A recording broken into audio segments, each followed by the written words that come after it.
안녕하세요. 상담사 최정희입니다. 오늘은 소통하는 가족에 대해서 말씀을 드려보려고 합니다. 소통 잘 되시나요? 왜 소통이 어려울까요? 사전적인 의미로 소통은 가지고 있는 생각이나 뜻이 서로 통함을 의미합니다. 영어로는 커뮤니케이션이죠. 고운종 미운종 다 들은 사이인 부부관계, 또 모녀관계, 부자관계, 소통의 이야기를 오늘 하려고 합니다. 때때로 외롭다라고 느낀 적이 있으셨을까요? 같이 있어도 외로울 때가 있습니다.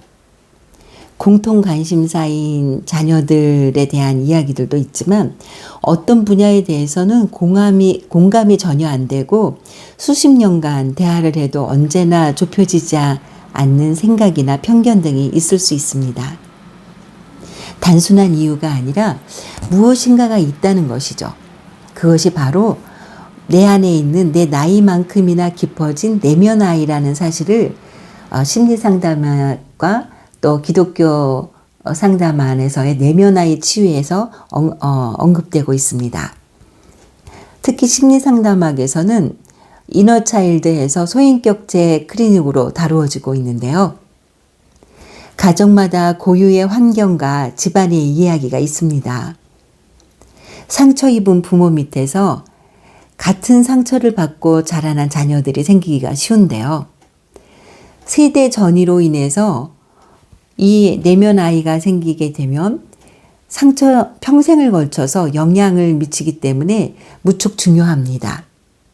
그러면 이 내면 아이는 무엇이며 내면 아이 형성은 어떻게 되는가를 잠깐 말씀드리도록 하겠습니다.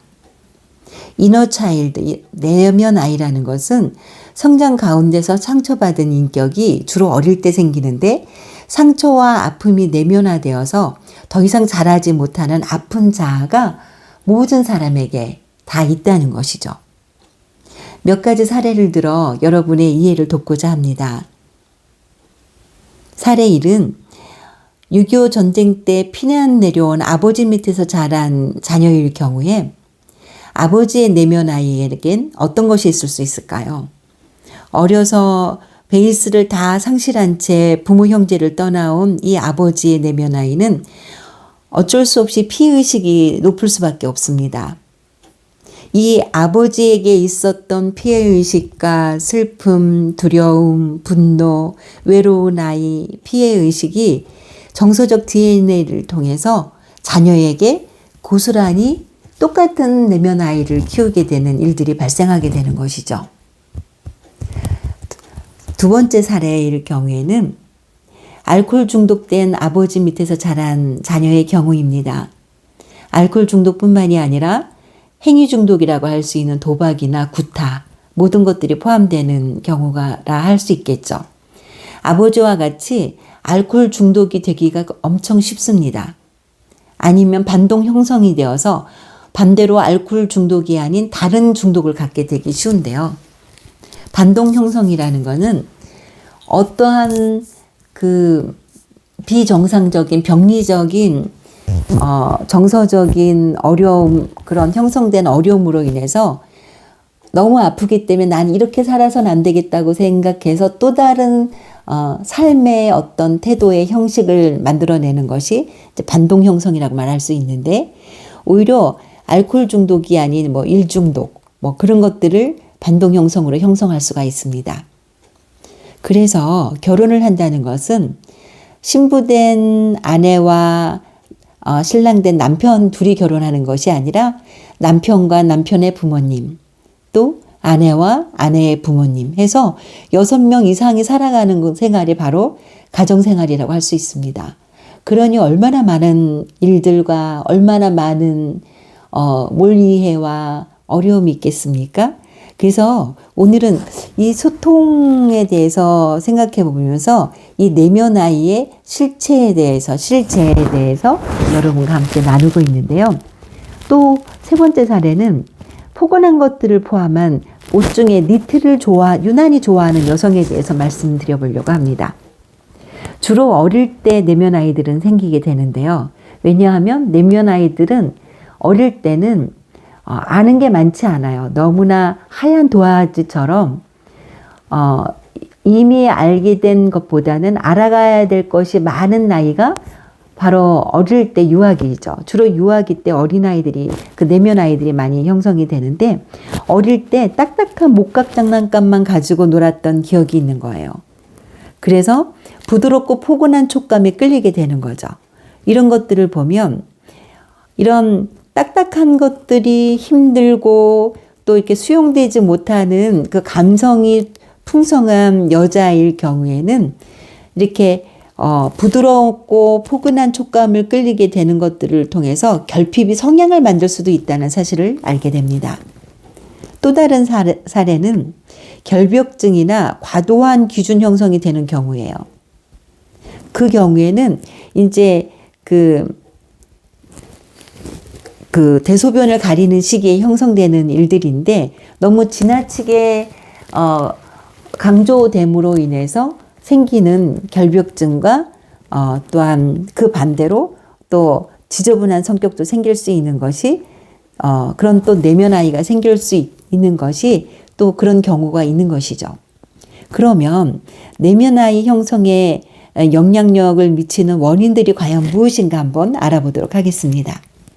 심리학자인 프로이드는 1세부터 3세까지 형성되고 있는 그 학문기에 대소변을 가리는 시기에 배변 훈련 과정 중에서 좌절 등을 맛보게 될 경우에, 엄마가 원하는 거는 쉬를 가리는 걸 원하는데 아이가 맨 처음에 어떻게 해야 되는 줄 몰라요. 어떻게 처리해야 되는 줄 몰라요. 쉬가 마려울 때 엄마한테 표시를 내는 걸 아이들은 잘 몰라요. 반복적인 훈련에 의해서 배변 훈련이 진행되기 때문에 이때 너무나 엄격한 어머니나 주 양육자에 의해서 엄격한 야단을 맞은 아이들은 강박적인 성격과 질서정연하고 정리정돈을 잘하는 성격이 될 수도 있고, 반대로 지저분하고 순종적이거나 반항적, 아니면 화를 잘 내거나 또 양가 감정이라는 것은 두 가지 감정이 내면에서 갈등을 일으키는 상태를 말하는데, 이런 양가 감정을 내면에서 갖고 있게 되는 거죠. 그래서 이것들을 통해서 이런 그 성격 기반을 가지고 자라나다 보면 이 내면 아이로 인해서 성격조차 형성이 된다는 것을 알 수가 있습니다. 그래서 대단히 큰 원인이 되는 한 가지이고요. 또 다른 것은 가족이나 가까운 사람들, 주로 주 양육자나 형제일 수 있겠죠. 이 가까운 사람들로부터, 가족으로부터 듣는 반복적인 부정적인 메시지들이 셀프 이미지, 자아상을 만드는 데 큰 영향력을 미치는데, 자존감을 형성하거나 아니면 낮은 자존감을 형성하게 되는데, 주로 가정 안에서의 어떤 대화들을 보면 거울 반응을 잘 해주는, 그래 너는 정말 복된 아이야, 너는 사랑받는 아이지, 넌 모든 거 할 수 있어 라는 그런 긍정적인 메시지보다 부정적인 메시지가 오고 가는 가정일 경우에는 낮은 자존감을 갖게 되고, 긍정적인 메시지를 주는 가정 안에서는 자존감을 올바로 건강한 자존감을 형성할 수 있겠죠. 그래서 예를 들자면 부정적인 낮은 자존감을 형성하는 가족들의 메시지는 어떤 것이 있을까요? 너는 이것도 못하니? 넌 이것도 못하는데 무엇을 할 수 있겠니? 너는 못난이야. 너는 다리 밑에서 주웠단다? 이렇게 그냥 어른들이 하는, 그냥 장난으로 하는 하나의 말이 많은 경우에 자존감 형성하는데 굉장히 부정적인 영향력을 미치게 되고, 그리고 아이들로 하여금 갈등하게 하고, 그래서 그 말로 인해서 자존감이 낮아지고 슬픈 내면 아이를 형성하게 된다는 거죠. 또 다른 이유 중에 하나가, 원인을 만드는 이유 중에 하나가, 임신 중에 어머니의 생각이나 감정이나 느낌이 태아에게 고스란히 전달되어서 자존감 및 성격에 영향을 미칩니다. 예를 들어서 입양된 아이나 유산을 생각해 본 엄마들의 아이들은 어떤 부정적인 영향을 미치게 될까요? 날까 말까 고민한 엄마의 마음은 불안하고 외롭고 슬프고, 이 엄마로 인해서 엄마의 그 감정이 고스란히 아이한테 오면서 태아는 엄청 불안하고 외롭고 슬프고, 마땅히 인정받고 신뢰할 만한 그 엄마에 대한 그 권위에 대한 신뢰가 약화되고 없어지고, 그래서 예민하고 우울하고 또 태어나서도 자주 아프게 되는 그런 낮은 자존감을 가진 또 그런 불우한 내면의 아픔을 가진 내면 아이를 형성하게 되는 거죠. 결론적으로 내면 아이의 형성은 여러 가지 가정의 아픔과 반복적인 부정적인 메시지, 또 부정적인 거울 반응이 내면 아이를 형성하여서 자존감과 대인관계에 지대한 영향을 평생도록 미치게 된다는 사실입니다. 이러한 각자의 아픈 내면 아이를 가진 채 결혼한다면 시간이 갈수록 마주치게 되는 그 내면 아이로 인해서 이해를 받거나 때때로 공감과 하나됨을 이루기에 어렵게 된다는 사실입니다.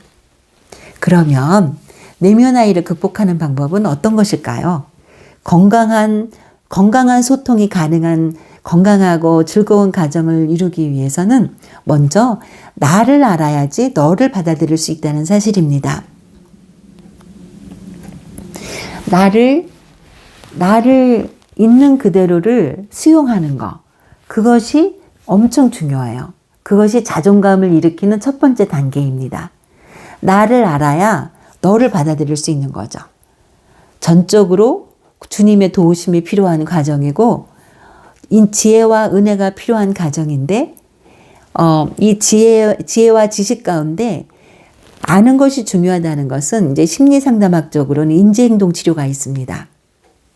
그래서 먼저 자기를 수용하는 것 가운데 사용할 수 있는 몇 가지 방법을 말씀드리겠는데요. 첫 번째는 아이메시지를 사용하는 것입니다. 아이메시지는 그냥 나에게 상처 주었던 말이나 어떤 행동이나 태도에 대해서 마음에 꽁하고 그것으로 인해서 고민하고 슬퍼하는 것이 아니라 말로 담담하게 자기의 생각과 감정을 상대방에게 메시지를 전달하는 거예요. 그것이 아이 메시지인데, 하나의 예를 들어 보자면은 남편이 아니면 아내가 나한테 퉁명스럽게 명령조로 얘기했어요. 이것 좀 치우라 그랬는데 아직도 안 치웠단 말이에요? 하면서 뭔가 이렇게 명령조로 얘기할 때 굉장히, 저는 그럴 경우에 어떤 마음이 드냐면, 내가 굉장히 작아진 느낌, 내가 마치 저 사람의 종이 된 느낌, 그리고 내가 가치가 없게 느껴지는 느낌, 그런 느낌이 들을 수 있다는 거죠. 그래서 이 말을 어떻게 하냐면, 여보, 당신이 나한테 그렇게 얘기할 때, 당신이 말한 것처럼 그렇게 말할 때 나는 어떤 느낌이 드냐면, 내가 굉장히 낮아진 느낌이 들고, 마치 내가 종이 된 느낌이 들고, 그리고 내가 당신이 그랬을 때 굉장히 마음이 불편하고, 조금 더 솔직히 얘기하면 나 마음이 참 슬펐어요. 그래서 난 당신이 앞으로 나한테 그럴 경우에는, 여보 이거 아직도 안 했네요. 이거 꼭 기억하고 오늘까지는 꼭 해주셔야 돼요. 라고 정중하게 말해 줬으면 좋겠어요. 라고 말하는 것이 바로 아이메시지입니다. 근데 또 다른 방법 중에 하나가 아이메시지와 더불어 감정일기를 쓰실 수가 있어요. 감정일기라는 것은 오늘 남편이 나한테 퉁명스럽게 명령적으로 말한 그것으로 인해서 내가 화가 났어요. 맨 처음에는 화가 났어요. 저 사람이 나한테 왜 그렇게 얘기하지? 그랬을 때 나의 그 화난 느낌을, 내가 왜 화를 냈을까, 일기를 쓰듯이 하나하나 한 단계 내면으로 들어가 보는 거예요. 남편이 그렇게 나한테 대했을 때 내가 느끼는 마음은 첫 번째는 화남, 분노, 그 다음에 슬픔, 내가 낮아지는 느낌. 그럼 이런 느낌이 있었을 때가 언제였지라고 생각하고, 어렸을 때를 생각을 해보면 아빠한테 억울하게 혼나던 기억들이 만나게 되죠. 그것이 내 안에 있는 내면 아이였던 거예요. 그래서 내 안에 아빠한테 억울하게 혼났을 때 아픔이 나한테 아직도 있어서 비슷한 환경에 나에게 영향력을 주는 가족들이 어떤 태도나 말로 불쾌함을 줬을 때 내 내면 아이가 그것에 아파하고 다시 또 화내고 있구나를 생각하고 내면 아이를 주님을 초청해서 치유해야 된다는 거죠. 때로는 전문 상담가가 필요합니다. 혼자 하기 어려울 때. 그래서 주님을 초대하고 주님의 음성을 듣고 주님의 체온을 느끼고 주님의 눈빛을 느끼고 주님이 어떻게 나에게 말씀하시는가를 들으면 이것이 이 내면 아이가 치유가 되면 다시는 남편이 나한테 그렇게 거칠게 얘기해도 여보 내가 정말 내 깜빡 잊어버렸네. 여보 내가 꼭 오늘 중에 할게요. 금방 할게요. 이렇게 상처받지 않고 반응할 수 있어요. 근데 화가 난다는 거는 내 안에 아픈 아이가 있다는 거거든요. 그래서 감정일기를 쓰면서 내 안에 내면 아이가 누가 있는지, 어떤 내면 아이로 내가 아직도 아파하고 있는지, 그거를 어떤 트리거가 되는 사건이 있을 때마다 내가 왜 아파하는지를 꼭 알고, 그러면 내면 아이가 치유가 되면 소통이 잘 되는 가정이 될 수 있고 더 친밀한 가정이 될 수가 있는 거죠. 그 다음에야 소통이 가능하고 공감 언어가 가능하게 돼요. 어떻게 공감 언어가 우리의 관계를 도움을 주느냐면, 내가 이렇게 한번 그 내면 아이에 대한 인지가 되고 치유하려고 노력하는 가정들이 있고 치유가 된다면 공감이 돼요. 여보 그랬구나. 내 남편이 똑같은 어떤 불쾌한 일을 당했을 때 어머나 그랬구나. 어쩌면 그 사람이 그렇게 얘기했을까? 당신이 이런 경우에 진짜 기가 막혔겠다. 그랬겠어. 그럴 수밖에 없었겠네. 당신이 화내는 거 정말 너무 마땅해. 얼마나 힘들었어. 그렇게 공감하는 언어가 나올 수 있게 되는 거죠. 그렇게 공감 언어 한마디가 관계를 엄청 친밀하게 만듭니다. 우리는 한 편이라는 생각을 하게 되는 거죠.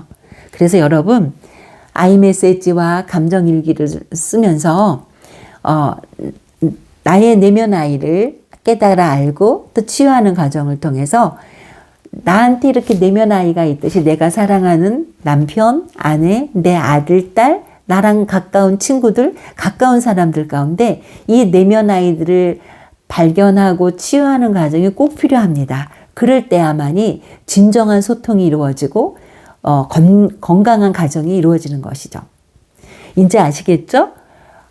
그랬구나. 그래서 이렇게 소통이 안 됐구나. 내가 했는데 너는 어를 했구나. 라고 우리가 이제 알게 되는 거죠.